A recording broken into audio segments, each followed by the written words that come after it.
এই বাঙালি জাতি তার শ্রমের সঠিক পারিশ্রমিক পাবে, এটা আমরা মনে করি। এবং সেই লড়াই আদালতে প্রতিষ্ঠিত হয়েছে।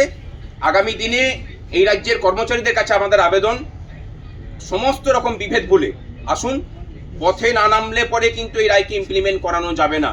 আজকে অন্তর্বর্তী বাজেট 31শে মের মধ্যে 25% দেওয়ার কথা, এই বাজেটেই তার প্রভিশন থাকতে হবে।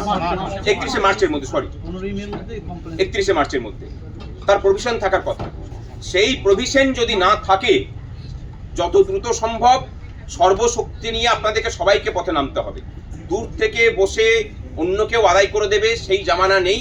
পশ্চিমবঙ্গের সমস্ত স্তরের মানুষকে বলছি যে যার যা দাবি দেওয়া আছে, এটা হচ্ছে গোল্ডেন পিরিয়ড এই রাজ্যে আন্দোলন করার। পথে নামুন।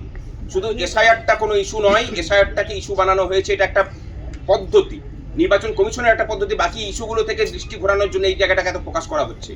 রাজ্যের যে বেকারত্বের সমস্যা, শিক্ষা স্বাস্থ্যের পরিকাঠামো ভেঙে পড়া, রাজ্যের সার্বিক পরিকাঠামো ভেঙে পড়া, এই সমস্ত কিছুগুলো থেকে দৃষ্টি ঘুরিয়ে দেওয়ার জন্য এই কাজ করা হয়েছে।